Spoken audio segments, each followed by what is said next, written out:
épisode. Donc le premier épisode, donc celui qui a reçu le plus de votes, Farid, c'est lequel ? C'est « Et si on arrêtait de vouloir laisser une trace ?» Et si on arrêtait de vouloir laisser une trace ? Alors ce soir, c'est Zoul qui anime. Première fois, hein, donc vous m'excuserez les éventuels dérapages. Donc j'ai comme invité donc Farid Kinte. Bonsoir messieurs. Bonsoir Zoul. Bonsoir. On avait un quatrième invité, mais apparemment il est dans les embouteillages. Il est dans les embouteillages où il s'est fait choper par les flics. Enfin, je sais pas, peut-être qu'il a. Non, il est en position squat.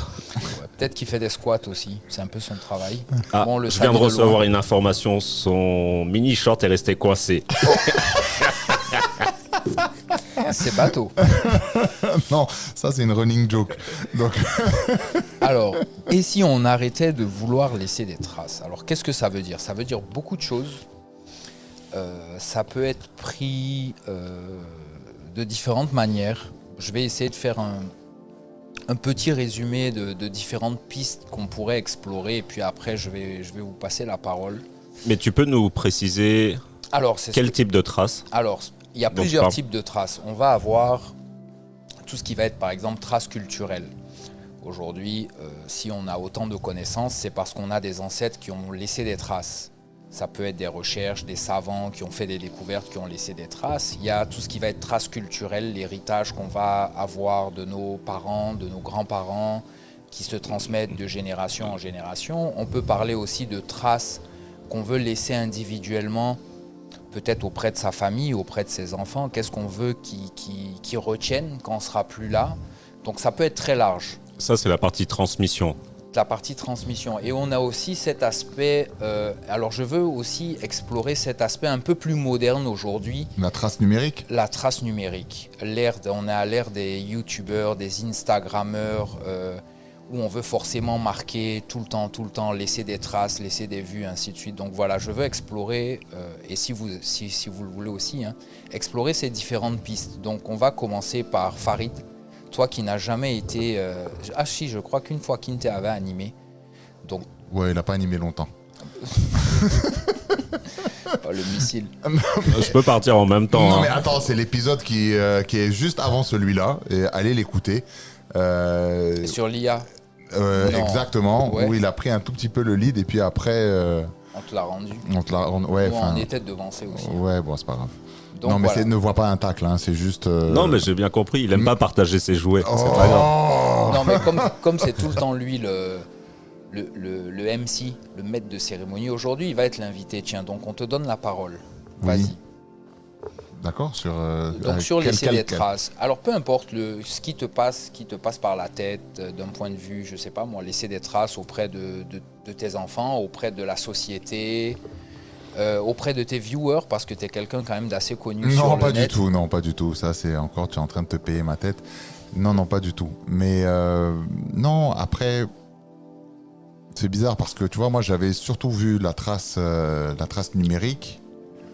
J'avais complètement occulté toute la partie, la même trace génétique. Donc, de toute façon, qu'on soit pour ou qu'on soit contre, obligatoirement, dès l'instant où on est sur cette terre, dans cette vie-là, et que normalement, le but ultime étant de pouvoir perpétuer l'espèce, donc le genre humain. Donc là, on parle de traces biologiques, de postérité biologique. Donc forcément, on va laisser des traces. Oui. Voilà, donc forcément, on va quelque part transmettre une partie de notre patrimoine génétique que l'on a acquis durant notre passage et dont on a hérité aussi. Donc forcément, déjà, ça, c'est une obligation. Mm-hmm. Après, maintenant, je pense très sincèrement que toutes les civilisations, toutes les grandes avancées, elles n'ont pu se faire que par l'héritage, donc la transmission d'une trace. De savoir. Voilà, de savoir d'une génération à l'autre, donc d'une ancienne à une nouvelle et ainsi de suite. On n'a qu'à prendre un exemple complètement bateau et complètement simple. Tu prends les pyramides de Gizeh. Avec l'électricité ? Non. Pas la version Med Gibbs. Non, pas sans les lunettes. la version sans les lunettes. Là, tu prends voilà, la construction d'un tel édifice, tu peux comprendre qu'il a fallu plus d'une vie pour que... Quoique. Ouais, j'allais dire une bêtise, parce que normalement, dès qu'il y a un nouveau pharaon, il commence en fait la construction d'une nouvelle pyramide. Donc, mais il y a quand même un savoir-faire. Tout à fait. Donc forcément, ce savoir-faire des architectes, de la main-d'œuvre, des experts. Des premiers architectes, des premiers scribes. Les bâtisseurs. Voilà, des tout premiers bâtisseurs. Donc forcément, il y a dû y avoir une transmission. Ça s'est fait par l'écriture. Ça s'est fait de tradition orale aussi. On est aussi dans une culture africaine où le griot a une importance bien particulière dans la transmission de l'histoire, des us et des coutumes. Donc forcément, pour pouvoir permettre à une civilisation d'avancer, d'exister, de prendre du volume, je ne sais pas si je me fais bien comprendre. Oui, de grandir. Voilà, de grandir. Et c'est la prospérité en fait. C'est le mot même que je cherchais, donc de prospérer. On est obligé de laisser des traces. Tout à fait. Et que ça soit documenté et que ça soit avancé. Sinon, on aurait retrouvé des traces. Bon, le livre de la jungle, par exemple, je pense pas, mais on aurait trouvé ce qui nous différencie des autres animaux, c'est justement cette capacité de réflexion, d'analyse, de pouvoir écrire, archiver, transmettre au fur et à mesure aux autres générations ce qu'on est capable de faire, ce que les animaux ne font pas. Hop, 7 minutes, fin du podcast. Allez, on passe à autre chose. Alors là, tu nous parlais de traces, on va dire, civilisationnelles ou culturelles, donc de transmission de savoir de génération en génération ou même de communauté en communauté.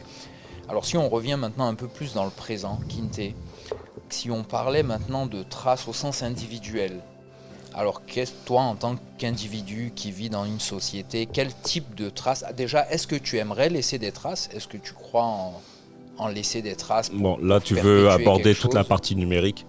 Pas forcément numérique, même de tous les jours, ça peut être au-delà du numérique, mais oui, ça. Bon, ça, je vais commencer par le numérique déjà. Moi, ça me pose un souci. Ouais. Et je me rends compte que c'est pas d'aujourd'hui. Et plus le temps passe, et plus j'élimine les informations possibles et potentielles qui peuvent exister au niveau numérique. Parce que je conçois pas qu'on puisse me résumer à une action ou une exaction qui va être sur la toile. C'est pas représentatif de qui je suis et de ce que j'aurais fait dans toute ma vie. Tout à fait, oui. Donc ça me dérange de m'exposer et qu'il y ait des éléments compilés par rapport à ça. Donc c'est une chose à laquelle je fais de plus en plus attention. Je supprime de plus en plus toutes les traces sous toutes les formes que je peux laisser. Ouais. Et c'est quelque chose que je fais même pour mes enfants, où j'impose. Je laisse pas le choix, par exemple, j'impose à leur mère de mes 2 enfants de laisser aucune trace numérique d'eux sur le net. Ouais. Ni photos, ni publications, etc. Okay. Bon, moi je suis un peu du même style aussi. Moi j'ai la réponse, mais tu peux nous expliquer pourquoi? Est-ce que c'est... je pense que c'est à leur jugement, c'est à leur libre arbitre plus tard de choisir. Est-ce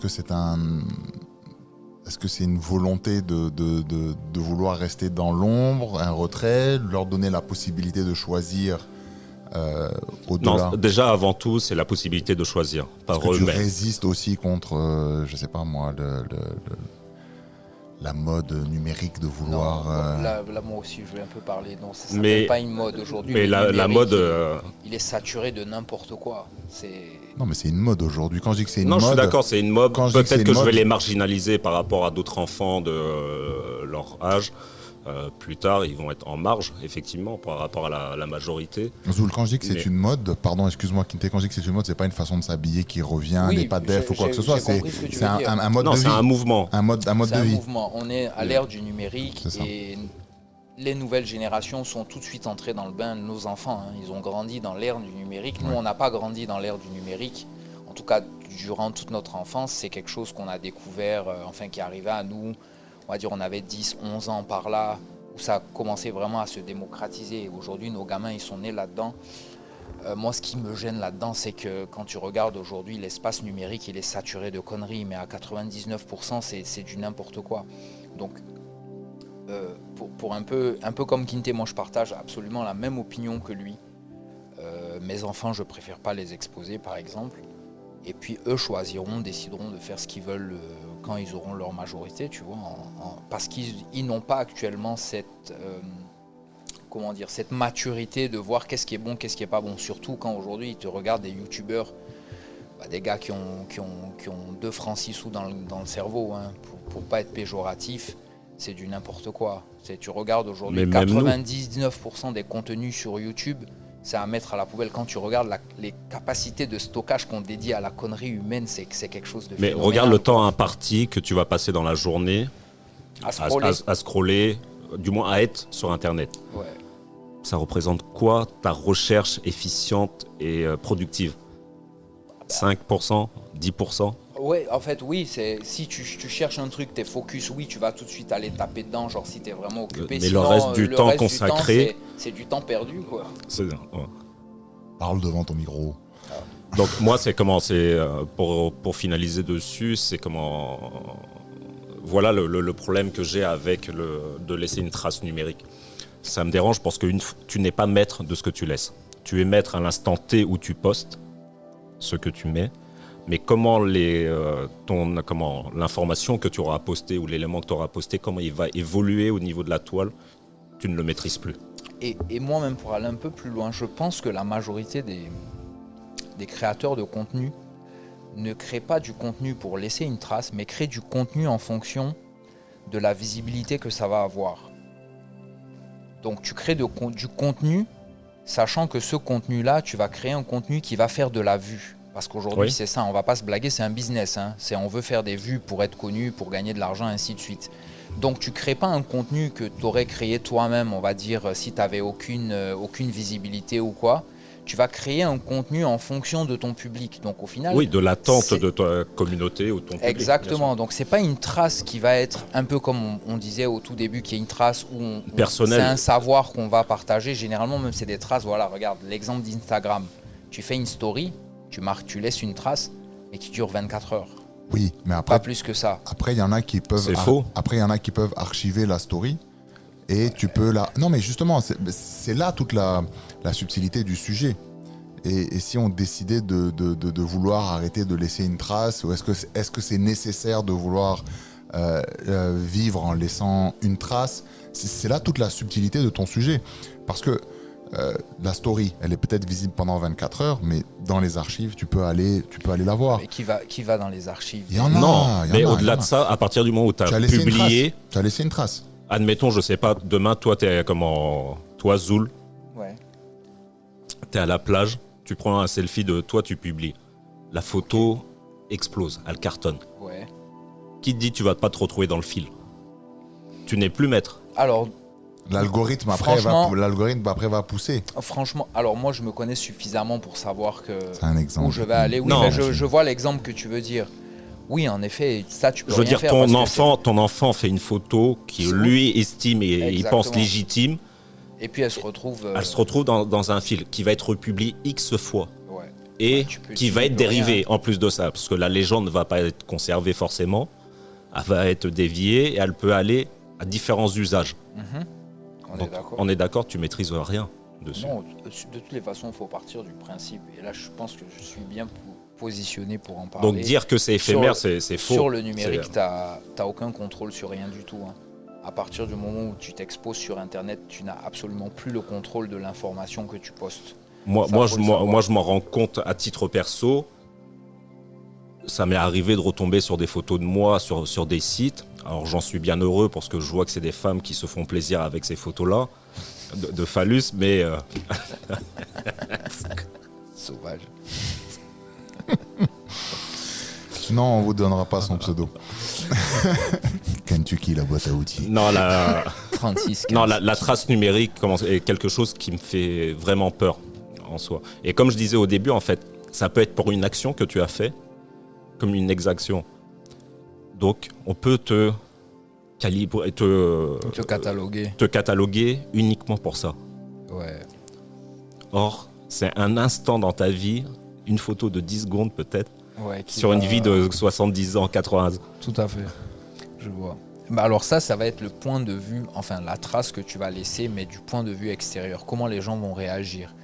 Après, si on se ressente sur nous-mêmes, si on se ressente sur nous, notre personne, alors, est-ce que laisser des traces, c'est pas lutter contre la finitude de la vie ? Je crois que ça se dit finitude, ouais. Ouais, tu peux juste dire la peur, la peur de la mort, la peur de l'oubli. Exactement, c'est une manière, c'est une genre de rébellion face à la mort. De repousser une échéance. C'est le seul animal qui sait qu'il va mourir. Aucun autre animal ne le sait. On est la seule espèce qui sachons dès tout petit qu'on va mourir un jour. Inconsciemment et consciemment, on n'a pas envie d'être dans l'oubli. Voilà, là on arrive aussi bien auprès des siens que dans auprès des personnes de la communauté qui nous entourent tous les jours, etc. Et je pense que ça fait peur à beaucoup de monde. Et ça, c'est une question que je me suis posée plusieurs fois tout au long de ma vie. Et la réponse a beaucoup évolué. Ouais. Jusqu'à ce jour où je me rends compte que non, ça ne m'intéresse plus de chercher à laisser une trace, positive ou négative. Ouais. Bien sûr, le plus possible positive, mais dire de partir et que les gens vont garder en tête que Kinte, il était bon dans ça, il savait faire ci, il savait faire ça, c'était un bon gars, ça m'intéresse plus. En fin de compte, je me rends compte que tu peux vivre sans laisser de traces. Je peux vivre sans laisser de traces. Ce qui m'importe maintenant, c'est d'avoir par contre donné des outils et des possibilités, d'avoir gangréné. Pas de laisser, de laisser dans la mémoire de quelqu'un dire c'est grâce à lui. Ça maintenant, ça m'apporte plus rien. Des gars comme on peut en connaître beaucoup, j'ai beaucoup de copains dans mon entourage, copains, copines, qui de par leur métier, de par leur vie, leur façon de vivre, veulent laisser un maximum de traces. Parce qu'ils aiment être galvanisés, c'est la cour des miracles autour d'eux. Donc ils aiment être le centre d'intérêt de beaucoup de personnes. Rentrer dans l'histoire. Et ça, moi, j'arrive pas à m'identifier à ça maintenant. Je suis passé au-delà de ça. Il y a eu un revirement alors. Oui, au fil du temps, je me suis rendu compte que tu montes, tu descends, et puis avec l'âge, on commence à perdre de plus en plus de personnes autour de soi, et puis tu le vois, dans la finalité des choses, on parle de toi pendant une semaine. La deuxième semaine, là, chacun se cherche. En fait, c'est exactement ça. Et toi, Farid, si tu continues à explorer cette piste-là, ramener à toi, à ta personne, laisser des traces. Moi, c'est très compliqué parce que c'est ce que je t'ai dit tout à l'heure. J'ai abordé le sujet de deux façons, de deux angles complètement différents. D'une manière incontestable, qu'on le veuille ou qu'on ne le veuille pas, nous sommes amenés à laisser une trace. Au moins une seule. Laquelle ce serait ? Ça serait une trace génétique, ça serait... Non, si on ne parle pas du sens biologique, vraiment purement, un peu pour revenir sur ce que Kinte disait. Bon, là, ce que je disais, c'est sur l'ego. Qui va marquer ton entourage, tes connaissances, les gens qui t'ont connu, la communauté dans laquelle tu vivais. Au-delà du sens biologique, culturel, toi, en tant qu'individu, je sais pas, moi, est-ce que tu aimerais que... Là, c'est vraiment une trace sociale, en fait. Ouais. On est aussi sur un débat qui flirte beaucoup, qui est très parallèle avec aussi le sens de la vie. Donner un sens à sa vie, c'est vrai que c'est quelque chose de très, très personnel. Ça n'a pas forcément besoin d'être vu, donc tracé. Mais en même temps... si tu as un peu comme moi, des activités sociales dont je ne parle pas, je sais que l'effort que je vais faire va laisser une trace. Je ne vais pas rentrer dans les détails. Ça peut être une œuvre de bienfaisance. Tu vois ce que je veux te dire ? Donc c'est une trace quand même. Je ne veux pas de reconnaissance de cette trace. Ok. Donc ce sont des traces invisibles en fait. Exactement. Et la main qui donne ne doit jamais être au-dessus de la main qui reçoit. Sinon, ça sert à rien. Donc ça, encore une fois, on flirte avec d'autres concepts. D'autres thématiques. Voilà, d'autres thématiques qui sont le sens de la vie, qui sont...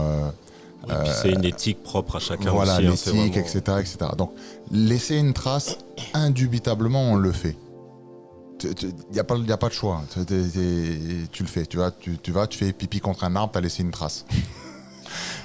Façon de parler. Ouais.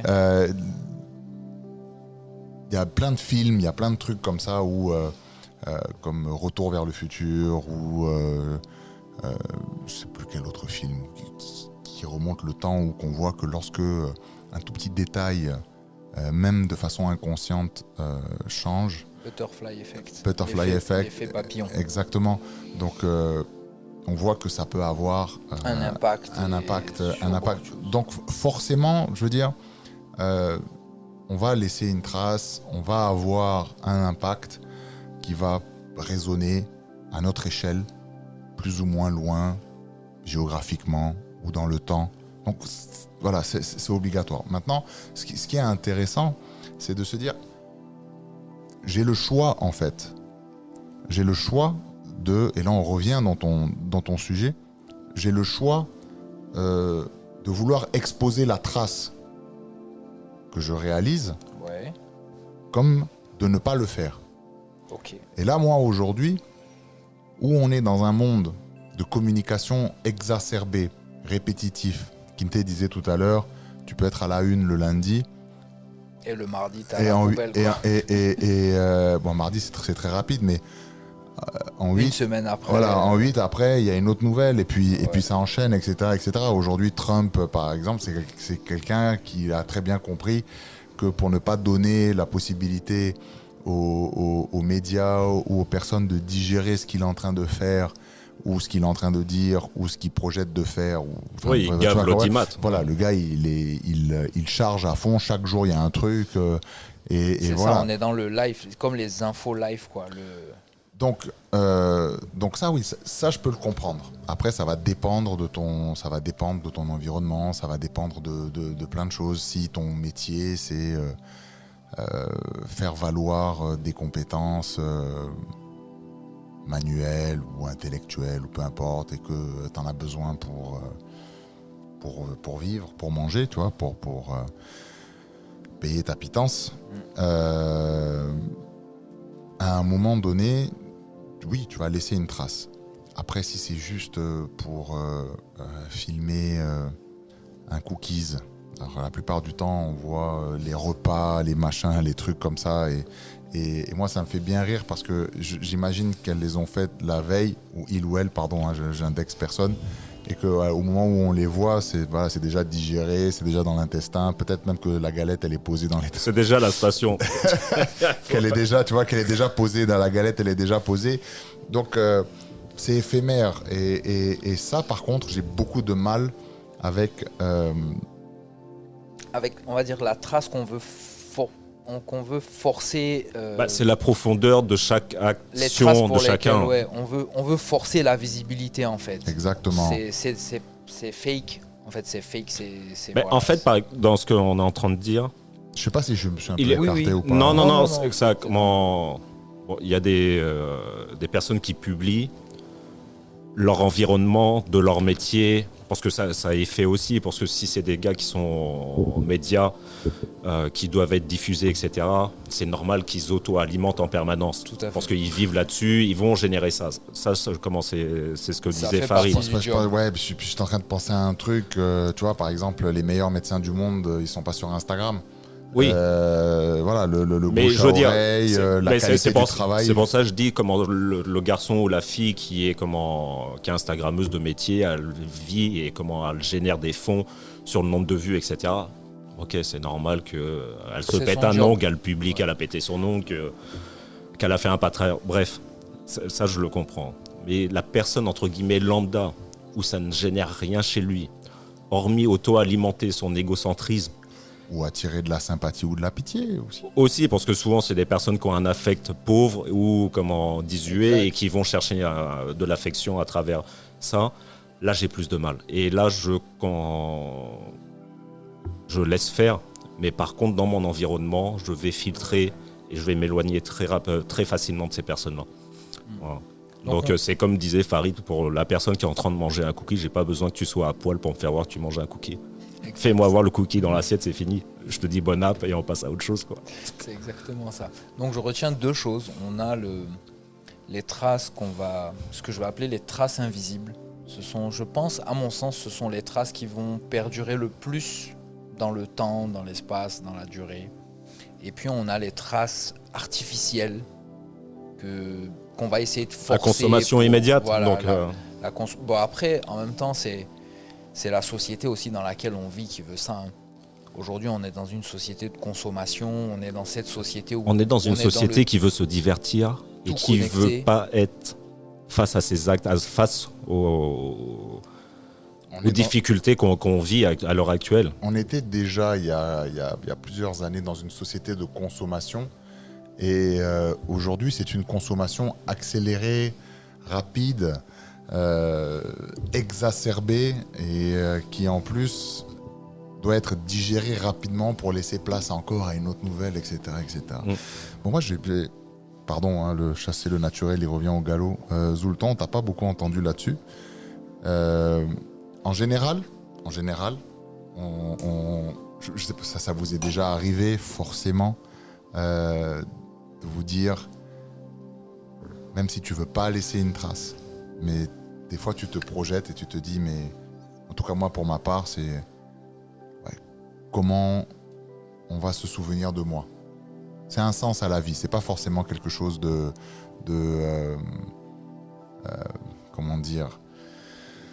Mais c'est ce que je disais tout à l'heure, c'est naturel, c'est une réaction naturelle de se dire qu'est-ce qu'on laisse dans la conscience des personnes qui... Mais justement, moi, attends, je suis pas d'accord. J'arrive parce que cette question, elle n'est pas destinée à Kinte, elle est vraiment destinée à toi. Et on est dans ce mode-là. Et puis de toute façon, c'est à notre échelle. Parce que regarde, le nombre de personnes que l'on marque pendant notre passage terrestre, il est très limité. Il est vraiment très limité.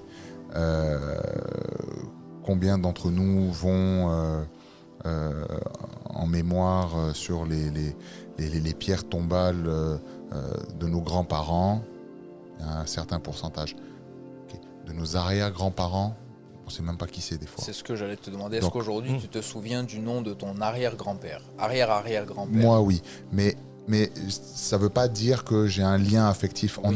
On ne crée un lien qu'avec... des gens qu'on a côtoyés. Tu vois, moi, je lisais un truc là hier, justement par rapport à ça. Moi, j'ai un vrai problème avec me rappeler des prénoms et des noms des personnes. J'ai un vrai problème avec ça. Et en fait, j'ai lu un peu, j'ai essayé de comprendre. Est-ce que c'est l'âge? Est-ce que c'est quelque chose? Et en fait, non. En fait, c'est lié... Pour ma part, et je pense que c'est général aussi aux personnes qui ont le même type de problème que moi, c'est lié au fait que on va associer un nom à un prénom à un moment d'émotion, à quelque chose... une action particulière. Ouais, mais une émotion. Pas forcément une émotion. Un vécu, un instant T. Voilà. Et donc, du coup, moi déjà... Je me souviens des prénoms de personnes avec qui j'ai vécu quelque chose qui m'a transcendé, qui m'a fait plaisir, qui m'a peut-être rendu triste, qui m'a ému d'une façon positive ou négative. Donc déjà, voilà, pendant notre passage terrestre, on se pose des fois de temps en temps, pour revenir à la question que je vais te poser, on se pose souvent, qu'est-ce qu'on aimerait que les gens se souviennent de nous, quand même. Épitaphe, c'est épitaphe qu'on dit, oui. Sur la pierre tombale, etc., etc. Donc là, du coup, je vais être un peu vicieux, hein, permets-moi. Qu'est-ce que tu aimerais, toi, Zoul, qu'on oublie de toi, dans ton passage terrestre? Qu'on oublie? Ah bah oui, qu'on se souvienne. Ça serait peut-être un peu trop facile. Déjà, pour oublier, il faut se souvenir. Non, mais... Et à mon sens, il n'y a pas grand-chose dont les gens vont se souvenir. Tu sais, moi, je pars du principe... j'ai une théorie assez particulière de la chose. Il n'a même pas joué le jeu de la question, t'as vu comment Non, mais je vais répondre à ta question. Je vais arriver à ça. Tu es nul. Mais je pars du principe que tout, absolument tout sur Terre, finit par s'oublier ou par disparaître. Absolument tout. Et même quand on prend aujourd'hui les personnes qui ont le plus marqué l'humanité, qui ont laissé vraiment des grosses traces, je vais donner des exemples de scientifiques parce que généralement c'est ce qui impacte aujourd'hui la vie de tous les jours, comme Pasteur qui a inventé la pénicilline, qui a soigné pas mal de maladies, qui a sauvé des millions de gens. L'exemple de Einstein grâce à qui aujourd'hui, via les lois de la physique, on a fait des avancées mais révolutionnaires. Tous ces gens-là, bon ok, tu connais leur nom. Tu sais que la loi de la relativité, c'est Einstein. Puis ça s'arrête là, quoi. Ça va pas au-delà. Qui c'était ce monsieur? Comment il a vécu? Qu'est-ce qu'il a... Est-ce que, hormis le fait de savoir, oui, c'est Einstein qui a inventé, enfin qui a trouvé cette formule, il l'a pas inventée puisque c'est une loi de la nature, elle existe, il l'a découverte. Il l'a découverte en tout cas chez les humains. Tu te souviens de quoi d'autre? Rien. Donc moi je pars du principe qu'absolument tout finira un jour par disparaître. Même les pyramides un jour elles disparaîtront. Et comme je te donnais l'exemple de tout à l'heure, très peu de gens sont capables de donner le nom de leur arrière-grand-père, ou même quand ils connaissent le nom ou le prénom de leur arrière-grand-père, il serait impossible de décrire une chose que cet arrière-grand-père aurait fait dans sa vie. Donc tout finit par s'oublier. Moi je pars du principe que... Parce qu'il n'y a pas de vécu, parce qu'il n'y a pas de... Si tu parles des contemporains, ils auront quelque chose à dire. Ça revient un peu aussi à ce que je disais tout à l'heure. On est d'accord, hein, attention, on est super synchro sur ce qu'on dit. Notre passage terrestre, en fait, il impacte un nombre limité de personnes qu'il y a autour de nous. Mais très très limité. On est d'accord, généralement c'est la famille proche. Sauf si tu découvres une loi de la physique. Alors même si tu découvrais une loi de la physique... La loi Joule, même sur la factorisation de X, par exemple. Non, oui, mais tu vas retenir... ça existe. Même si tu vas retenir sa solution, pas la personne. Exactement. Aujourd'hui, si je découvrais une loi de la physique, par exemple, dans 200 ans, les gens ils diront « Ok, je suis en train d'appliquer le théorème de Joule ». Ça s'arrête là. C'est juste le théorème de Joule. On connaît le nom du mec et puis basta. Aujourd'hui, à mon sens, les traces les plus importantes qu'on laisse, c'est exactement ce que tu disais et ce que Kinte aussi disait, ce sont les traces invisibles. C'est les premières traces, à mon sens, qu'on laisse, c'est l'éducation qu'on va donner à nos enfants. Telle qu'on l'a reçue, par exemple, aussi de nos parents. Tu vois, comme toi, tu l'as reçue. La transmission de valeurs, la transmission, pour moi, c'est les plus importantes. Hein. C'est les traces les plus importantes au-delà de tout ce qui peut être même scientifique et tout. C'est la transmission des valeurs, les transmissions de la moralité. C'est tout ce que tu vas transmettre à tes enfants. Ça, ils le garderont toute leur vie et ils le transmettront peut-être même à leurs enfants. Et ça, ce sera une trace invisible. Sans le savoir, ce sera une trace invisible qui pourra durer des millénaires et des millénaires si jamais, ta descendance dure des millénaires si entre-temps ils n'ont pas niqué la planète, Elon Musk et Trump. Donc voilà, à mon sens, c'est ça les traces les plus importantes. Après, tu as tout ce qui était traces, comme je disais au début, civilisationnelles, les avancées qui nous permettent à l'humanité d'évoluer. Donc on va archiver les découvertes dans la médecine, dans la littérature, dans l'art, dans les sciences et tout. Et tout le reste, pour moi, tout le reste, c'est vraiment, excuse-moi, hein, mais les poubelles et les déchéances de l'humanité, quoi. C'est des trucs qui servent à rien. Aujourd'hui, on est en train de parler par exemple, d'énergie. La planète, elle va mal. On exploite quasiment toutes ses ressources. On la pollue. On est au bord du gouffre. Quand on entend tout le monde parler, ça va être bientôt la cata. Et quand tu regardes aujourd'hui, en termes de consommation d'énergie via le numérique, 80% de l'énergie qui est consommée dans le domaine numérique, c'est pour créer de la merde. Oui. Et à côté, on te dit, oui, la planète va mal. Donc tu vois un peu le paradoxe. Donc voilà, pour moi, ce serait ça. Voilà, si tu devais laisser des traces... Mais l'être humain est un paradoxe à lui-même. L'être humain, c'est un putain d'animal. Donc voilà, ça c'était mon point de vue. Je ne sais pas si j'ai répondu à ta question. Oui, non, bien sûr. Et puis c'est une belle conclusion en même temps. Donc ainsi s'achève l'épisode sur c'est quoi le thème, Zoul ? Et si on arrêtait de vouloir laisser des traces ? Bravo. C'est parce qu'il y a eu 2 verres entre-temps. Ça a rafraîchi la mémoire. En tout cas, cher auditeur, si tu as envie de réagir, eh ben, tu peux laisser un commentaire sur notre chaîne YouTube, Instagram et Apple Podcast. et Spotify. Et on te confirme qu'on ne publie pas du n'importe quoi tous les jours. Merci, et puis à très bientôt. Ciao. Bye. Nous allons maintenant vous demander la moitié de la route. Abidjan Talk Life, c'est terminé. On espère que vous avez passé un bon moment. Posez votre bière et reprenez une activité normale. N'oubliez pas de vous abonner sur Apple Podcast, Google Podcast, Spotify et de commenter sur notre profil Instagram. Découvrez de nouvelles actualités et histoires au prochain numéro.